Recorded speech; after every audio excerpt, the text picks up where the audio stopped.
আর রক্ষে নেই, এবার বঙ্গোপসাগরে তৈরি হলো অ্যান্টিসাইক্লোন। ইতিমধ্যেই আবহাওয়া দপ্তরের তরফ থেকে এই জেলাগুলিতে ভারী থেকে অতি ভারী বৃষ্টিপাতের পূর্বাভাস জারি করা হয়েছে। বিশেষ করে উপকূলের জেলাগুলিতে তুমুল বৃষ্টিপাতের পূর্বাভাস দিল আলিপুর আবহাওয়া দপ্তর। তবে এই মুহূর্তে কোন কোন জেলাগুলিতে বজ্র বিদ্যুৎ সহ ভারী বৃষ্টিপাতের পূর্বাভাস রয়েছে সমস্ত কিছু আপনাদেরকে এই ভিডিওটিতে লাইভ আপডেটে জানিয়ে দেব। পাশাপাশি তাপমাত্রার পারদ কতটা ঊর্ধ্বমুখী হওয়ার সম্ভাবনা রয়েছে, তো সমস্ত কিছু থাকবে এই ভিডিওটিতে।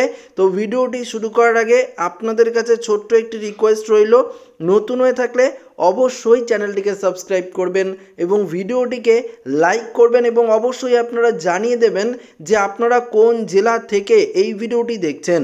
তাহলে আমাদের সুবিধা হবে পরবর্তী আপডেটে আপনাদের জেলার সমস্ত আপডেট কভার করতে।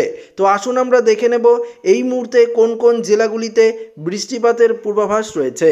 তো আমরা সরাসরি উপগ্রহ চিত্রে চলে যাব এবং উপগ্রহ চিত্র থেকে আপনাদেরকে দেখানোর চেষ্টা করব এই মুহূর্তে বাংলার আবহাওয়ার কি পরিবর্তনের সম্ভাবনা রয়েছে, কোথায় কোথায় বজ্র বিদ্যুৎ সহ ভারী বৃষ্টির পূর্বাভাস রয়েছে।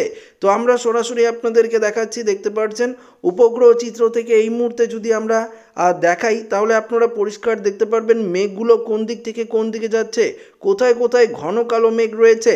তো এই মুহূর্তে দেখতে পাচ্ছেন দক্ষিণবঙ্গে কিন্তু আমরা মেঘ দেখতে পাচ্ছি, পাশাপাশি উত্তরের দিকেও কিছুটা মেঘ দেখতে পাচ্ছি, যেমন মালদার ধুলিয়ান এই সাইডে কিন্তু আমরা ক্রমশ মেঘ দেখতে পাচ্ছি। তবে আলিপুরদুয়ার, কোচবিহার, জলপাইগুড়ি, দার্জিলিং, কালিম্পং এদিকে কোনো রকম মেঘ নেই। এবার প্রশ্ন হলো বৃষ্টিপাতের সম্ভাবনা কোথায় কোথায় রয়েছে।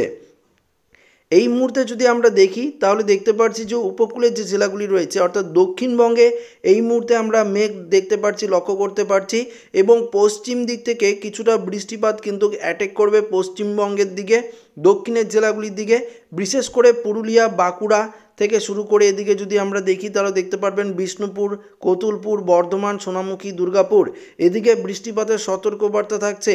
বৃষ্টিপাতের সতর্কবার্তা থাকছে উপকূলের জেলাগুলি, বিশেষ করে সুন্দরবন লাগোয়া কয়েকটি জায়গায় এই মুহূর্তে বৃষ্টিপাতের একটা সতর্কবার্তা থাকছে এবং ঘন কালো মেঘ তো থাকছেই, পরিষ্কার দেখতে পাচ্ছেন যেদিকে মেঘ থাকছে বিশেষ করে মুর্শিদাবাদের দিকে, বীরভূমের দিকে আমরা প্রচুর পরিমাণে মেঘ লক্ষ্য করতে পারছি, নদিয়ার দিকেও আমরা মেঘ লক্ষ্য করতে পারছি, কলকাতা, হাওড়া, হুগলি, উত্তর এবং দক্ষিণ 24 পরগনার প্রায় সমস্ত জায়গায় এই মুহূর্তে আমরা ক্রমশ মেঘ লক্ষ্য করতে পারছি। পাশাপাশি দেখতে পাচ্ছেন বাংলাদেশের পরিস্থিতি, বাংলাদেশের রাজশাহী, মেরপুর, কালাই, ময়মনসিংহ, সিলেট বিভাগ এদিকেও আমরা মেঘ ক্রমশ লক্ষ্য করতে পারছি। তবে বাংলাদেশের সিলেটের দিকে আমরা কিছুটা বৃষ্টিপাত লক্ষ্য করতে পারছি, হালকা মাঝারি বৃষ্টি। অন্যদিকে বাংলাদেশের প্রায় সর্বত্রই আমরা এই মুহূর্তে কিন্তু কিছুটা মেঘ লক্ষ্য করতে পারছি। অন্যদিকে ত্রিপুরার দিকেও এই মুহূর্তে আমরা পরিষ্কার মেঘ লক্ষ্য করতে পারছি। তাছাড়া পশ্চিমবঙ্গের উত্তরের জেলা এবং অসমের দিকে কিন্তু আকাশ অনেকটাই পরিষ্কারই আপনারা বলতে পারছেন, দেখতে পাচ্ছেন যে অনেকটাই কিন্তু আকাশ পরিষ্কার রয়েছে। বৃষ্টি বজ্রমুট করে দেখালেও দেখতে পারবেন যে এই জায়গাগুলিতেই কিছুটা বৃষ্টিপাতের সম্ভাবনা রয়েছে এবং বঙ্গোপসাগরে দেখতে পাচ্ছেন একটি অ্যান্টি সাইক্লোন ঘুরছে, এর প্রভাবেই কিন্তু ওড়িশা এবং পশ্চিমবঙ্গের উপকূলের জেলাগুলিতে এই মুহূর্তে বৃষ্টিপাত এবং কিছুটা বৃষ্টিপাত বাংলাদেশের দিকেও কিন্তু থাকছে। তবে হালকা মাঝারি ভারী লেভেলের বৃষ্টিপাতের সম্ভাবনা কিন্তু সেরকমভাবে নেই। দেখতে পাচ্ছেন রবিবার আগামীকাল সকাল দিকে কিন্তু কিছুটা বৃষ্টিপাত বাড়বে।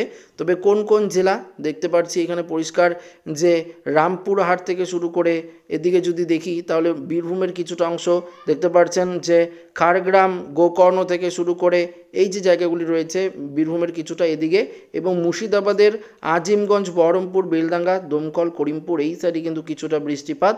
অন্যদিকে আমরা দেখতে পাচ্ছি যে বাংলাদেশের পুইথিয়া, রাজশাহী থেকে শুরু করে লাভপুর থেকে শুরু করে দেখতে পাচ্ছি সিংড়া, নয়াগ্রাম, বগরা, ময়মনসিংহ এদিকে দেখতে পাচ্ছি যে ঘোড়াঘাট থেকে শুরু করে রংপুর এদিকে কিছুটা বৃষ্টিপাতের পূর্বাভাস রয়েছে এবং উত্তরবঙ্গের দিকে পশ্চিমবঙ্গের উত্তরের যেমন মালদা, দিনাজপুর এবং কোচবিহারের কিছুটা অংশে হালকা মাঝারি বৃষ্টি হলেও হতে পারে, তবে ভারী লেভেলের বৃষ্টিপাত আগামীকালকে কিন্তু নেই।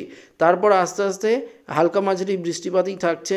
26 তারিখে যদি দেখছি 26 তারিখে আবহাওয়ার অনেকটাই পরিবর্তন ঘটবে। 27 তারিখে আরও পশ্চিম দিক থেকে কিছুটা বৃষ্টি অগ্রসর হবে এবং ওড়িশায় প্রচুর পরিমাণে বজ্রবিদ্যুৎ সহ ভারী বৃষ্টিপাতের সম্ভাবনা রয়েছে 27 তারিখ আমরা দেখতে পাচ্ছি। 28 তারিখে যদি দেখি 28 তারিখে কোনো রকম বৃষ্টিপাতের সতর্কবার্তা নেই।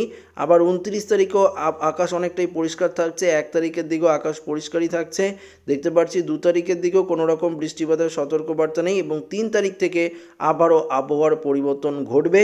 আবারও কিন্তু পশ্চিমবঙ্গে একদম একটি ঘূর্ণাবর্ত লক্ষ্য করতে পারছি।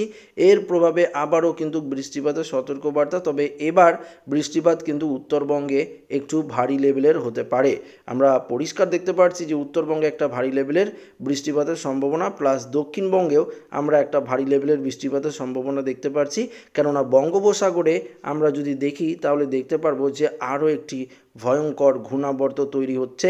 এই ঘূর্ণাবর্তের কারণেই কিন্তু আবহাওয়ার পরিবর্তন এবং জেলায় জেলায় বৃষ্টিপাতের একটা সতর্কবার্তা কিন্তু থাকছে। তবে এই মুহূর্তে আমরা দেখে নেব তাপমাত্রার ক্ষেত্রে কি পরিবর্তন হয়েছে, কত ডিগ্রি সেলসিয়াস তাপমাত্রা রয়েছে। তো তাপমাত্রায় চলে যাব, দেখতে পাচ্ছেন আপনারা এখানে তাপমাত্রার পরিস্থিতি কেমন রয়েছে। আমরা সরাসরি আপনাদেরকে কলকাতার দিকে আগে দেখিয়ে দেবো, তারপর সমস্ত জায়গার তাপমাত্রা জানিয়ে দেবো কোথায় কত ডিগ্রি রয়েছে। তো আমরা কলকাতার দিকে বিশেষ করে যদি দেখি 28 ডিগ্রি রয়েছে সেলসিয়াস তাপমাত্রা সর্বোচ্চ। যদি দেখি আমরা তাহলে দেখে নাও পশ্চিম মেদিনীপুরের দিকে 29 ডিগ্রি সেলসিয়াসের কাছাকাছি থাকবে। পাশাপাশি দেখতে পাচ্ছি এদিকে মানে কলকাতার পাশাপাশি যেমন হাওড়া হুগলি এদিকেও 27 থেকে 28 ডিগ্রি সেলসিয়াসের মধ্যে তাপমাত্রা থাকবে। যদি আমরা চার্টের মাধ্যমে দেখি তাহলে দেখতে পাচ্ছি যে 27 থেকে 29 ডিগ্রি সেলসিয়াস সর্বোচ্চ থাকছে আজকে কলকাতার দিকে তাপমাত্রা এবং সর্বনিম্ন 21 ডিগ্রি সেলসিয়াসের মধ্যেই কিন্তু থাকছে। তবে উত্তরের দিকে দেখে নিই, একটু উত্তরবঙ্গের দিকে তাপমাত্রা যদি দেখে নিই তাহলে দেখাতে পারবো উত্তরবঙ্গে মালদায় যদি দেখি 26 ডিগ্রি, দিনাজপুরে 26, কোচবিহারে 26, আলিপুরদুয়ারে 26, এদিকেও যদি দেখি জলপাইগুড়ি 26 ডিগ্রি সেলসিয়াস তাপমাত্রা, অসমের দিকেও 26 ডিগ্রি সেলসিয়াস তাপমাত্রা রয়েছে, শুধু ডিব্রুগড়ে 22 ডিগ্রি, বাকি জায়গাগুলিতে 26 ডিগ্রির মধ্যেই তাপমাত্রা রয়েছে। বাংলাদেশের সিলেটে 27, মৌলভীবাজার, লখাই, ময়মনসিংহ এদিকে দেখতে পাচ্ছি আমরা এদিকেও প্রায় 27-28 ডিগ্রি সেলসিয়াস তাপমাত্রা রয়েছে বাংলাদেশের। শুধুমাত্র 30 ডিগ্রি রয়েছে সেনবাগ, এদিকে চিটং সাইড, মহেশখালী এদিকে 30-31 ডিগ্রি রয়েছে। আবার ত্রিপুরার দিকেও আমরা 29 ডিগ্রি সেলসিয়াসের মধ্যেই তাপমাত্রা লক্ষ্য করতে পারছি। তো বুঝতেই পারছেন তাপমাত্রার ক্ষেত্রে কি পরিবর্তন হয়েছে এবং কোথায় কোথায় বৃষ্টিপাতের সম্ভাবনা সেটা কিন্তু আপনাদেরকে পরিষ্কার এই আপডেটে আমরা ডিটেলসে কিন্তু আপনাদেরকে জানিয়ে দিলাম। এবার আমরা দেখে নেব যে ঘূর্ণাবর্তটি এই মুহূর্তে যেটা তৈরি হয়েছে একটা অ্যান্টি সাইক্লোন বলতে পারেন। এই অ্যান্টি সাইক্লোনের প্রভাবেই কিন্তু আবহাওয়ার পরিবর্তন ঘটছে, তবে পরবর্তীতেই কিন্তু এটা একটি নিম্নচাপে পরিণত হতে পারে এবং যে বৃষ্টিপাতের কথা বললাম যে আগামীকাল আরও কিছুটা ভারী বৃষ্টিপাত হতে পারে, সেই বৃষ্টিপাতের লেভেল কিন্তু আরও কিছুটা বাড়তে পারে এবং অসময়েই কিন্তু কালবৈশাখী ঝড়ের দাপটও কিন্তু চলতে পারে। গত কয়েকদিন থেকে উত্তরবঙ্গ থেকে শুরু করে দক্ষিণবঙ্গ প্রায় বাংলাদেশ সমস্ত জায়গাতেই একটা দমকা ঝোড়ো হাওয়া চলছে। ঘন্টায় প্রায় 40 থেকে 50 কিলোমিটার গতিবেগে একটা ঝুমকা ঝোড়ো হাওয়া বইছে। তবে এই ঝোড়ো হাওয়ার গতিবেগ আরও বাড়তে পারে এবং বৃষ্টিপাত যদি বাড়ে এবং বজ্রবিদ্যুতের যদি সতর্কবার্তা থাকে তাহলে কিন্তু কালবৈশাখী ঝড়ের একটা প্রচণ্ড পরিমাণে পূর্বাভাস রয়েছে। তবে আমরা আপডেটে আপনাদেরকে পরবর্তীতে আরও জানিয়ে দেব যদি এই কালবৈশাখী ঝড় আছড়ে পড়ে তাহলে ঠিক কখন কোন কোন জেলাগুলিতে এর প্রভাব পড়বে পরবর্তী আপডেটে কিন্তু আপনাদেরকে আরও ডিটেলসে জানিয়ে দেব। তো এই ভিডিওটি এখানেই শেষ করব। ভিডিওটি শেষ করার আগে আপনাদের কাছে ছোট্ট একটি ঘোষণাই বলতে পারেন বা রিকোয়েস্ট রয়েছে। আপনারা প্রত্যেকেই জানেন বিভিন্ন ধরনের খবর আপডেটগুলো আমরা আমাদের এই চ্যানেলে দিয়ে থাকি। এই চ্যানেলে বিভিন্ন ধরনের খবর আপডেট ছাড়াও আরও যে লেটেস্ট ট্রেন্ডিং আপডেটগুলো রয়েছে যেগুলো আমরা এই চ্যানেলের মাধ্যমে দিতে পারি না, যেমন সরকারি চাকরি থেকে শুরু করে আরও বিভিন্ন খবর রয়েছে, সবগুলো তো ভিডিওর মাধ্যমে দেওয়া সম্ভব হয় না। তো সেগুলো আমরা কি করি একটা ওয়েবসাইটের মাধ্যমে দেওয়া হয়, তার লিঙ্ক ডেসক্রিপশনে রইল, আমাদেরই অফিসিয়াল ওয়েবসাইট, সেখানে গিয়ে কিন্তু আপনারা ভিজিট করতে পারেন, সেখানে সমস্ত খবর আপডেটও কিন্তু আপনারা পেতে পারেন। তো ডেসক্রিপশনের লিঙ্ক রইল, অবশ্যই দয়া করে চেক করে নেবেন। তো ভিডিওটি এখানে শেষ করছি, ভালো লাগলে লাইক করবেন, বন্ধুদের সাথে শেয়ার করবেন, নতুন করে চ্যানেলটিকে সাবস্ক্রাইব করবেন। ধন্যবাদ।